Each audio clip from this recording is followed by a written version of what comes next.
Our lesson today, the title of it is Korah's Rebellion. Korah's Rebellion.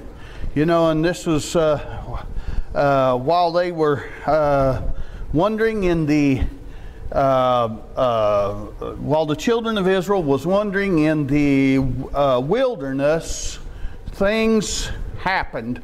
And this is an incident. We know that they wandered for 40 years in the wilderness, and there's not a whole lot recorded during that 40 years, but this is one incident that was recorded in the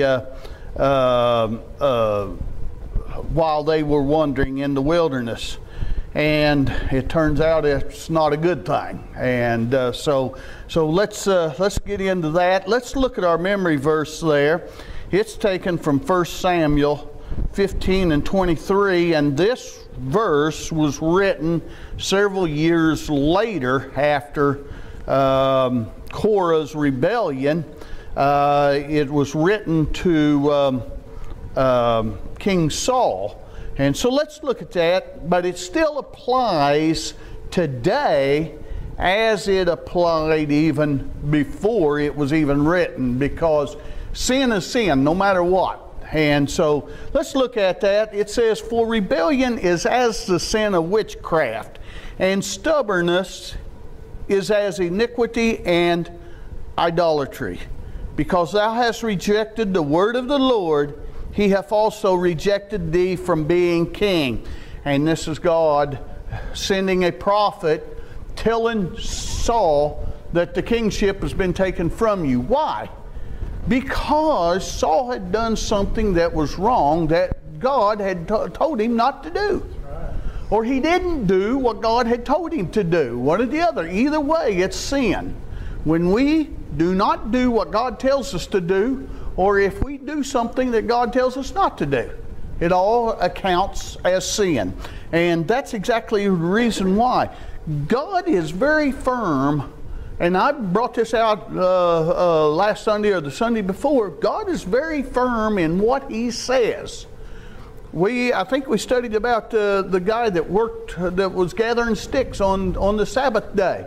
Okay, we went over that last week at how it might have been important for him to get them sticks. It might have been cold, because it gets cold in that area, and he might not have gathered enough sticks the day before, and he went out on the Sabbath day and gathered the sticks. You know, sounds like a very responsible thing to do to keep your family warm. But you know, when God tells you not to do something, then you better not do it. If he is going to provide for you, evidently this guy didn't do it the day that he was supposed to do it. And you know, he was slack in it. That's another thing that can be a problem in our life, is if we get slack in some of the things that God tells us to do. When we go forth and go to do what God has us to do, we have to put our whole heart into it. God don't want us to be just half-hearted or half lollygagging around. He wants us to go forth and do what he has with all of our heart and mind and soul and strength in order to get the thing accomplished that God has for him. Rebellion is as witchcraft. Stubbornness is as idolatry.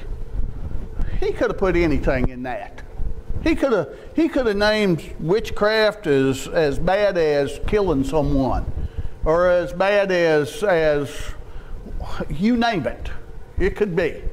You know, sin is sin. He's trying to give us a picture of what he looks on these things as. You take rebellion. Do we see rebellion today? We see it in little kids all the time, don't we? We go to a grocery store or to a shopping center or something, you see rebellion all the time. Well, guess what? It don't stop right there.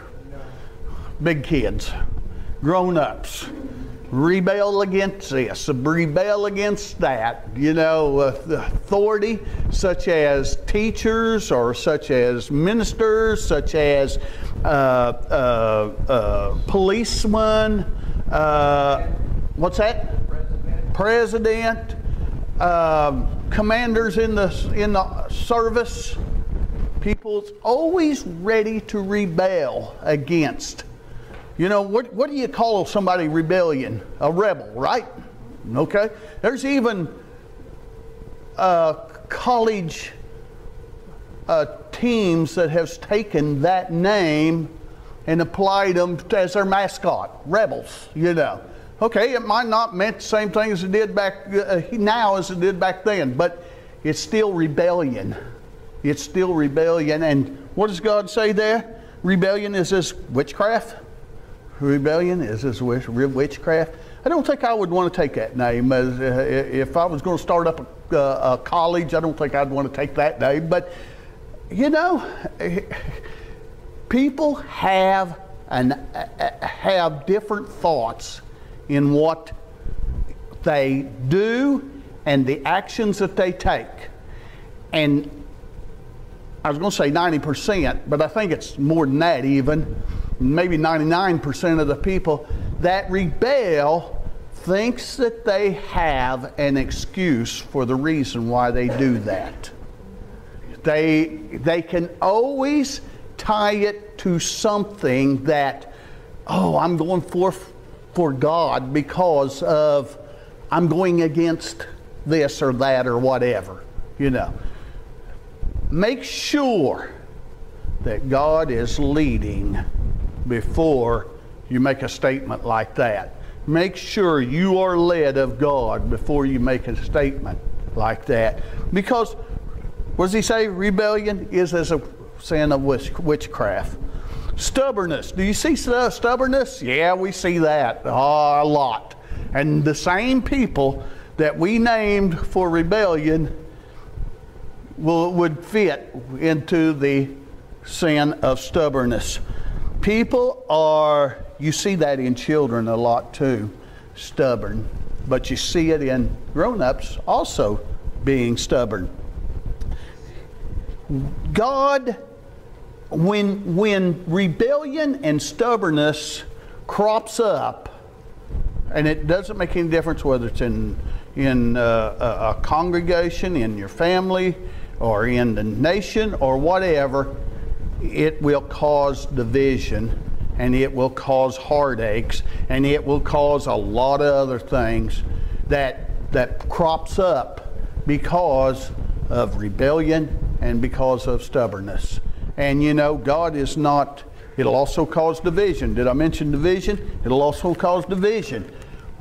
We have to be in tune with God. How can we be in tune with God if we rebel against God or if we're stubborn towards God?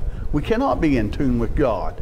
And we know that the only way that we can have unity and the only way that we can have harmony among ourselves is through Christ, is through God. We can have harmony and unity to an extent on our own, but to have real unity and harmony, we have to have it through God. We have to be following what God tells us to do. We'll find out here in our lesson at how some people get the big head, or some people get stubborn towards God, or rebel against God or God's people, and you'll see what it brought them. And it's no different today. Today is the same way. Brother Bayless, could I get you to read them first 3 verses there? So there's some words in there that I won't be able to pronounce. So if I could get you to do that. Well, they're just Hebrew names. Yes, they're not American names. Right?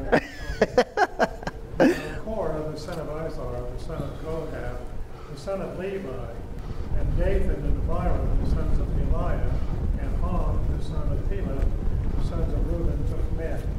And they rose up before Moses with certain of the children of Israel, 250 princes of the assembly, famous in the congregation, men of renown. And they gathered themselves together against Moses and against Aaron, and said unto them, Ye take too much upon you, seeing all the congregation are holy. every one of them, and the Lord is among them. Wherefore then lift ye up yourselves above the congregation of the Lord. All right. Korah. I can pronounce that word, that name. Korah. Who was he? He was a Levite. Who was the Levites? They were the priests. Okay?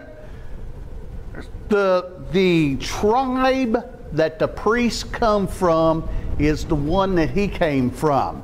The other two men, the three men, I guess it was, Dathan. How'd you pronounce that? Abiram and On. Is that how you pronounce that? Yeah. Okay. They were from the tribe of Reuben, Jacob's eldest son. Okay, you would think, oh, well, they're pretty good. There's pretty good stock in them, you know. There's real good. But you know, bad can come from anywhere. When people let Satan get a hold of them, it doesn't make any difference where they come from. They let them get a hold of them, and the results is all the same. It doesn't make any difference whether you're rich or poor, famous or not famous, from the tribe of who, whatever, or not from that tribe. People, when Satan works on people and people allow Satan to get a hold of them, Satan's job is to drag them down. And that's exactly what happened here. Korah, and some of the things that he dreamed up here. Some people try to take a higher place than what God intends for them to be. If God would have took Korah and says, okay, you're going to be the leader of this group here, take it. How many of us, you don't have to answer, but how many of them, just think about it, how many of us would think he would probably rebel against that, wouldn't he? He would probably have a pullback on it, you know, because that was a very major undergoing. Moses and Aaron had a very, very intense job to do for the Lord, for God, to be able to lead this, what do we say, some million or 1.5 million people that they were leading over into the Canaan land there. And, you know, but yet, that's what people think when they are not in a leadership position. They would love to be in a leadership position a lot of times. People that sees leaders not doing some of the things that they think they ought to be doing, what are they going to do? They're going to protest, you know. And a lot of them that protest and complain and gripe about the leaders has never prayed for their leaders. Yeah. A lot of times. And then usually most of them kind of people, they don't have a solution either. They're just protesting just to be protesting because everybody else is. That's what they'll say, everybody else. Well, it's kind of like when you wasn't supposed to do something when you was maybe a child. Well, and you tell your folks, well, everybody's doing it. Well, no, not everybody's doing it, but you know, it just seems like everybody, to you, it seems like everybody's doing it. And you know, that's the way people do. They're ready to jump on the bandwagon and protest against something. Okay, what's the solution? Well, I don't know. What are you protesting against? Well, I don't like the way the things are going. Well, how are you going to better it? Well, I don't know, but you know, that's why we elect officers. You know, that's a lot of times what they'll do. Pray for them. That's good ammunition right there. You know, really be sincere and ask God to help our leaders whether it's our leaders, whether it's our police force, or whether whoever it is, our military or whoever it is. That's a very good thing. But you know, people envy and want to be, a lot of people want to be in leadership that are not called to be leaders. And that's what gets people in trouble. That's what gets them in trouble. And a lot of times when they are allowed to be in leaders, when God intends for them not to be leaders, they a lot of times lead people astray. A lot of times too. So, you know, here these 4 men wanted to have a high place, as high a place as Moses had. Now look, I'm from the tribe of Levi. You know, Korah might have said, look, I'm from the tribe of Levi. You know, I ought to be able to go in and do sacrifices and things like that. Well, no, you're not from the family of Aaron. So that disqualifies you. Well, yeah, but I'm still from the tribe of Levi. God should overlook that. And you know, people conjure up, like I said, different excuses of why. Just because I'm in the tribe of Levi, you know. Well, there's a lot of people that was in the tribe of Levi that wasn't qualified to offer sacrifices. But, you know, God had a purpose. God wanted this person to be a priest, and he wanted these people to do other things. This person do other things, you know. And when we get out of that leading that God has for us, then we're gonna make a mess out of things. They wanted to be priests and offer incense and do the other services of the tabernacle. 250 men joined them. Can you imagine? 250 men. Could you say that these 4 men that dreamed this all up is responsible for the 250 men that followed after them? To a sense, you might say, yeah, they were responsible for them, because somebody had to dream up some kind of a scheme to overpower Moses and Aaron, or what they wanted to overpower Moses and Aaron. And so what did they do? They had to find something, so they found fault with Moses and Aaron and rebelled against them. Not only did they find fault, but they rebelled against them. Their charge was, ye take too much upon you. Oh my, you know, you just take too much upon you. Just, you know, give us some of that power. All the rest of the people are as good as you are, you know. Why do you put yourself above them? Maybe it seemed like they were putting, well, let me restate that. Maybe it seemed like the Korah and his 4 group there, or 250, whatever you want to say, seemed like that Moses and Aaron was putting themselves above everybody else. But let's go back and look at some of the things that Moses said, and some of the things that Moses did, and some of the things that Moses how he acted in one thing and another. He wasn't putting himself over anybody. He was humble before God. And you know, unlike what Korah and his group was, Moses was humble before God. They forgot that God had made Moses and Aaron leaders, and not they themselves. Not they themselves. They didn't make Moses and Aaron leaders, and God did not make them leaders either. But God chose Moses and Aaron.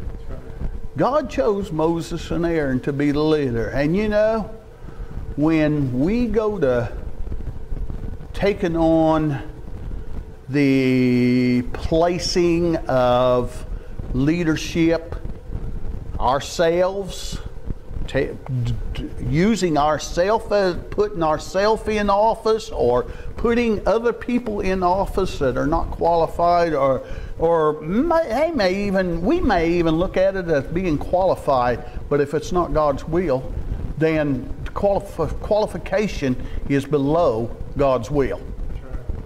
Qualification. We might think, oh, somebody's really qualified to be what we think they ought to be, you know. But if God hasn't chosen them, it's worthless. We're kicking against the pricks, kind of like the Lord told Paul. You're kicking against the prick. You're going out of the will of God. You're going out of that will. And you know, when we get out of God's will, it don't take very long, and we're in a lot of world of hurt, I'll say. Let's look at the next reading there, Romans 16:4. And when Moses heard it, he fell upon his face. I like when a problem came, Moses didn't come back with, well, no, you're wrong. This is the way it's going to be. This is the way God has intended for it to be. This is, you know, and put people down.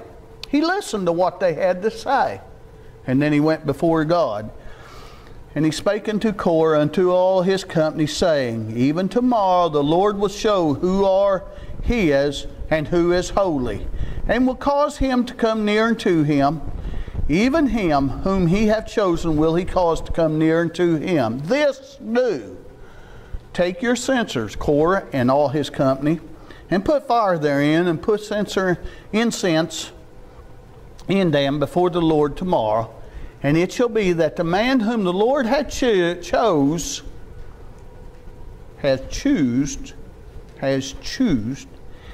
he shall be holy. Ye take too much upon you, ye sons of Levi. Moses tells them the Lord will choose.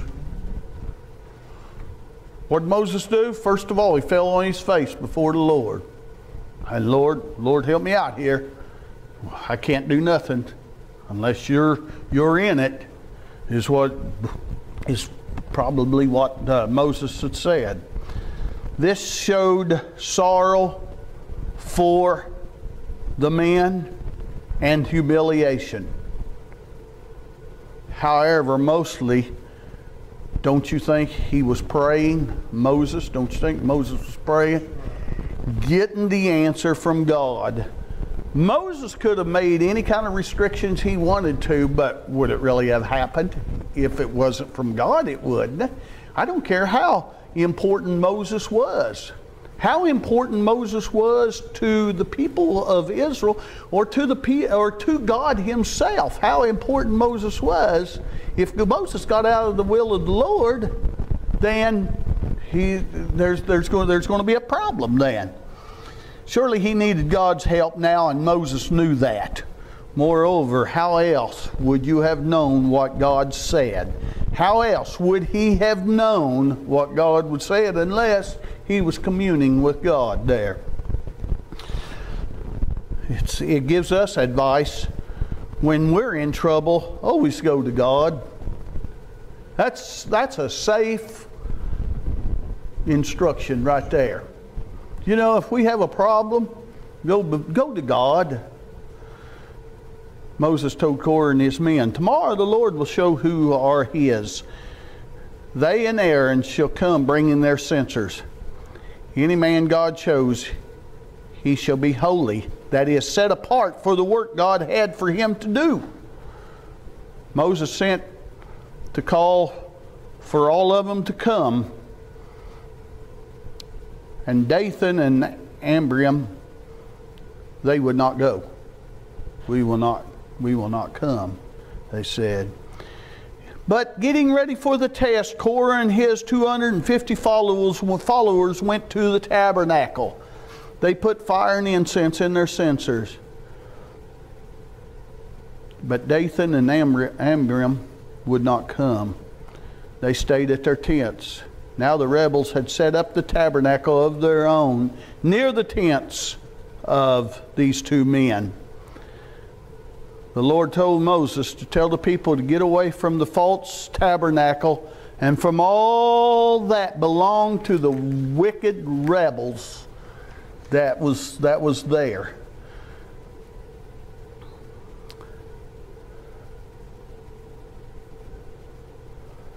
The two men then, Dathan and Abiram, came out and stood in the door of their tents with their families. Let's go to verse 28 there.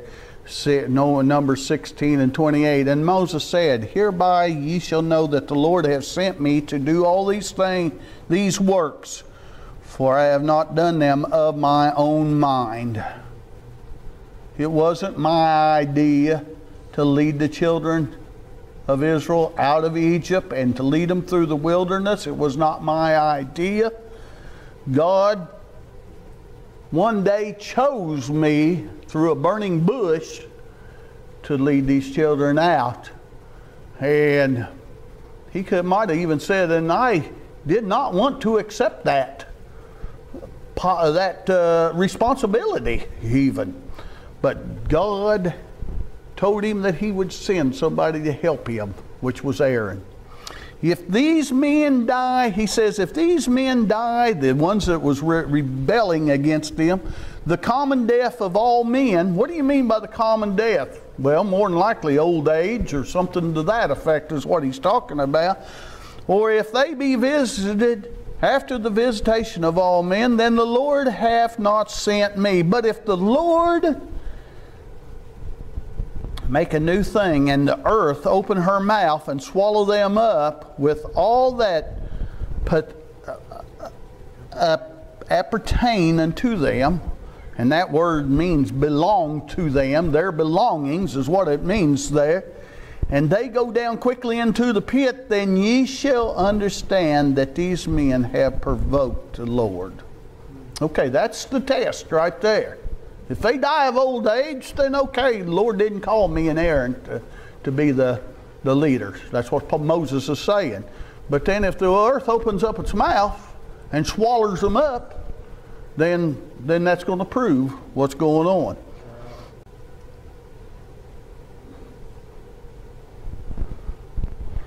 Moses said, you will see by this test that the Lord had sent me to do these works.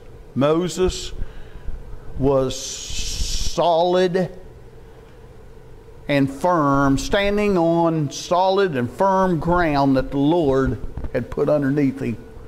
And he was standing there on that saying, okay, Lord, that's what you're relaying to me to relay to the people. And a test like that. Now, you know, is that very common that the earth opens up and swallows people, you know? Yeah, that's happened before, but not that common. And to be right at that place at that right time, well, I have not done them of my own mind. We also should do as God says, and not of our own minds either. The test was if these men die as people usually do, the Lord had not sent Moses. If the earth opened and swallowed them up, the Lord had sent Moses, and these men were wrong. They had provoked the Lord. It was a very bold test indeed. A very bold test. It's, you know, we might look at it as Moses really went out on a limb, you know, by saying this. But he was on firm foundation because he got the word from God, so he wasn't really going out on a limb. It might just kind of look like that to us, but he was very solid in what was saying, because when God speaks, that's solid. It's also faith in his part, because had you ever seen the earth open up and swallow people before? Right. I doubt it. So he was speaking of something that was going to happen in faith. He couldn't make it happen. Right. Right. So, you know, okay, God, this is what you've told me now. In faith, I'm telling these people this is what's going to happen. Right. And you're right, he stepped out on a limb, but a limb of faith. Right. Right. Right. Let's go to verse 31 there and it says, and it came to pass as he had made an end of speaking all these words, that the ground clave asunder that was under them. And the earth opened her mouth and swallowed them up, and their houses, and all the men that appertained, or their belongings is what I said, unto Korah, and all their goods. They and all that appertaineth to them went down alive into the pit. They went down alive. They didn't die yet.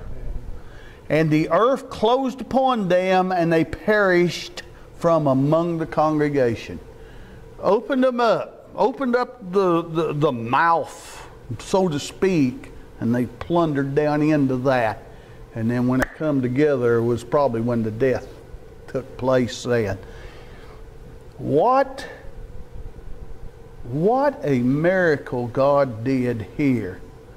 But it consisted of people's lives. But you know, if this happens to sinful people,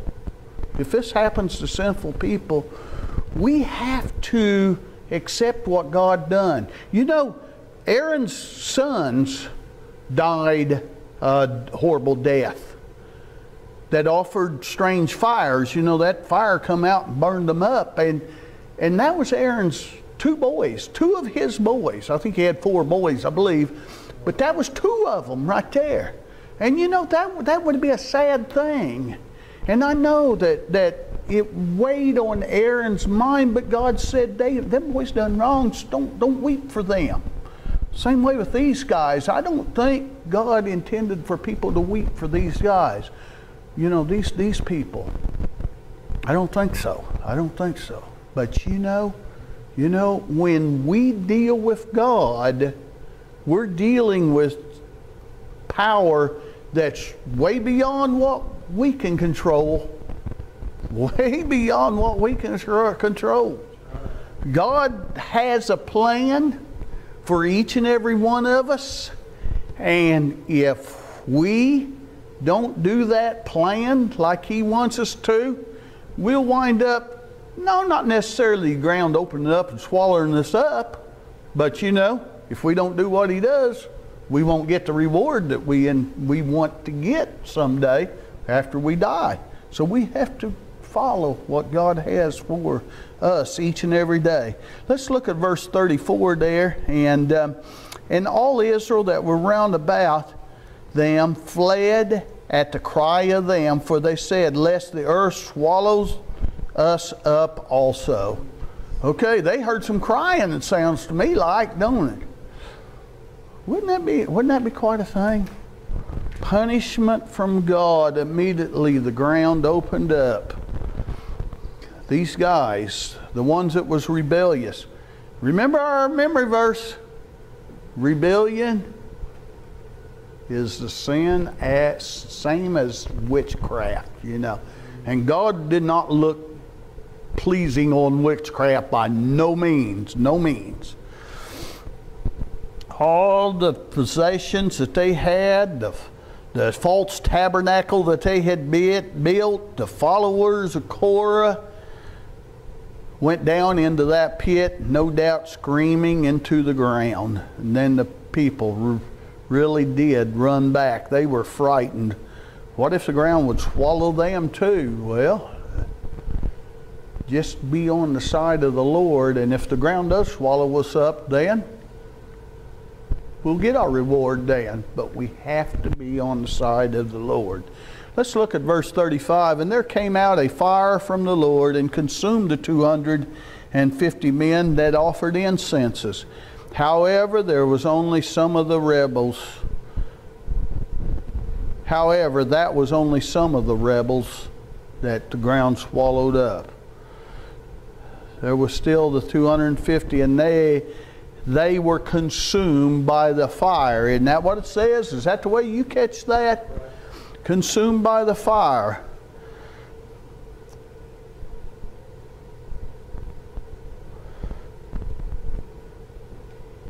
They should have been cooperative with the things that God had for them to do, that Moses had instructed for them to do, rather than be rebellious.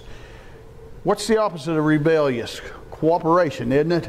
Isn't that kind of the opposite? Well, they chose the wrong side is what happened. It would be a sign to help the other people remember that no stranger should ever offer incense before the Lord. They must be priests, and they must be chosen of God. And you know, that was one thing that got Saul in trouble too. Samuel was the one that was supposed to offer up the sacrifices. And although Saul didn't do what he was supposed to do to even start out with, he was supposed to kill everything, you know, in that one battle that he had. And he says, well, I feared the people, so therefore I kept the best of the cattle and the sheep and all that. Boy, that sounds like a very honorable thing to do. But you know, when God says kill everything, He means the prize-winning stock, you know. Kill that too, you know. It's just like us today as we live our life. You know, there's some things that we might hold on to and think that, oh, I need that. I need that. But you know, if God says, get rid of that, what are we doing then? And we don't get rid of it, what are we doing? We're rebelling. Same as witchcraft. I don't want to be responsible for that, you know. Oh, I really like that thing. Well, you might like that thing, but God says get rid of it.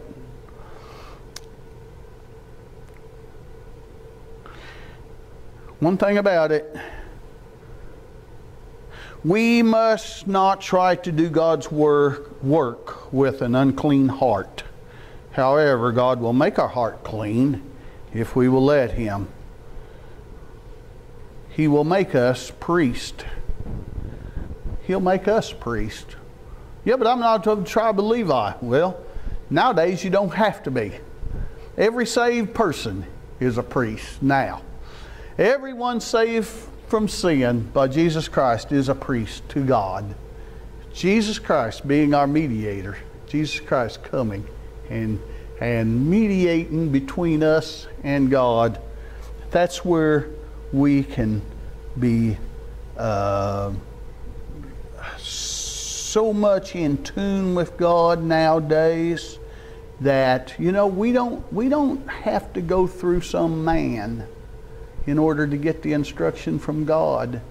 We're living in a time now to where we can go to God through Jesus Christ. And Jesus Christ will never misguide us, mislead us, misstep us. And like I said last Sunday, we can use the light that Jesus gives us, or that God gives us. We can use that light as a stepping stone, or it'll be a stumbling block unto us, one or the other. It doesn't make any difference. How we use the light that God tells us.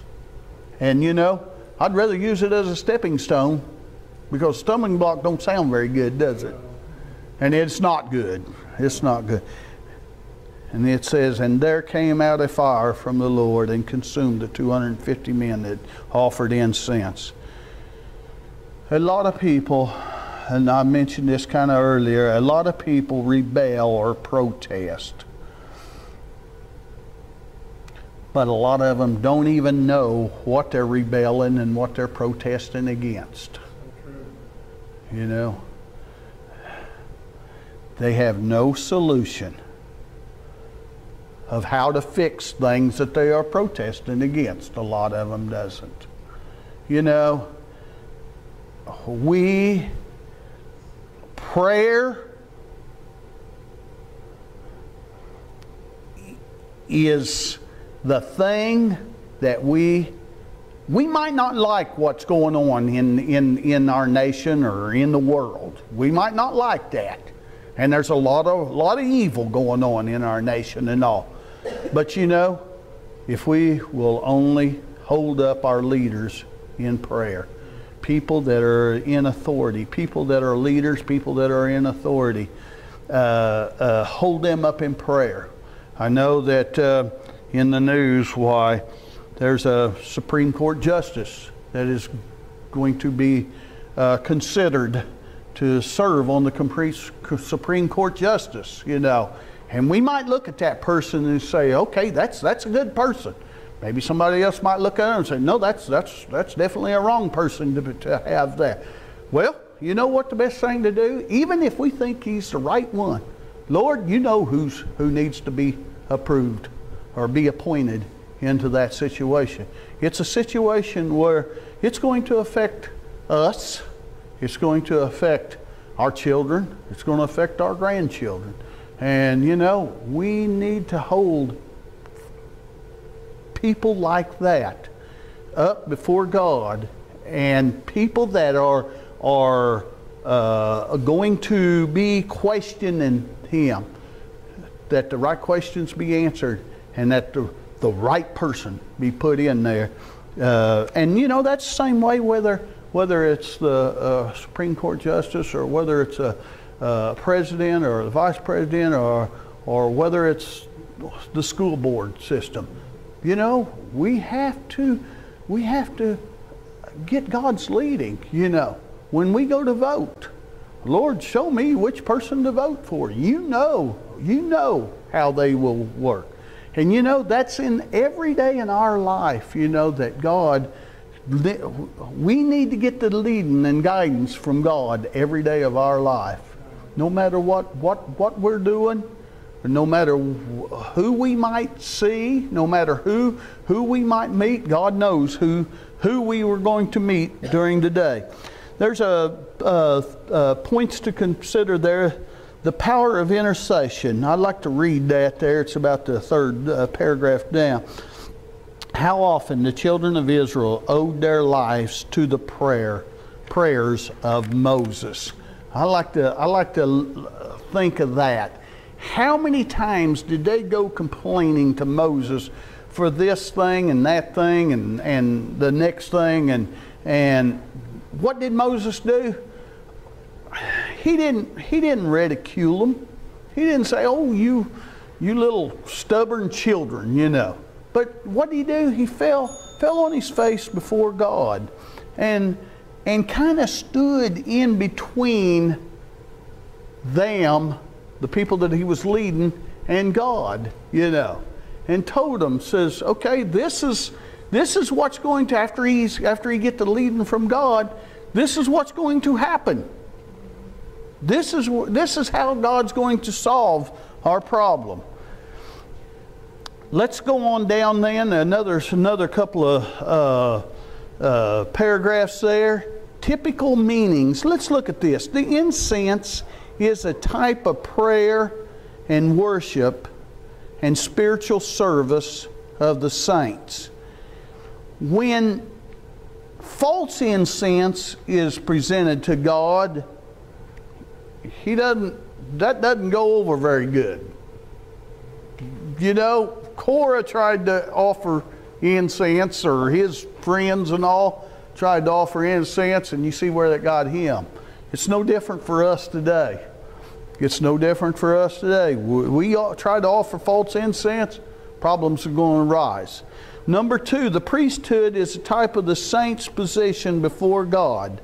The saint is A, chosen by God, B, belongs to God, C, is holy and separate unto God, and D, authorized to communicate with God in giving of prayers and sacrifices and receiving of spiritual gifts. Big responsibility there, isn't it?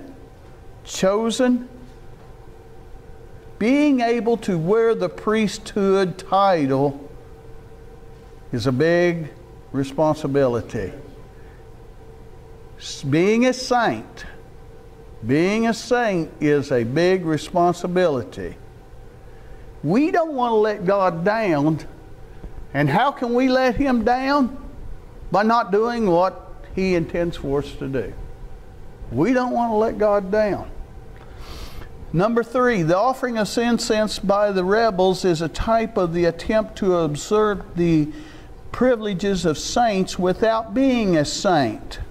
It is trying to climb up some other way.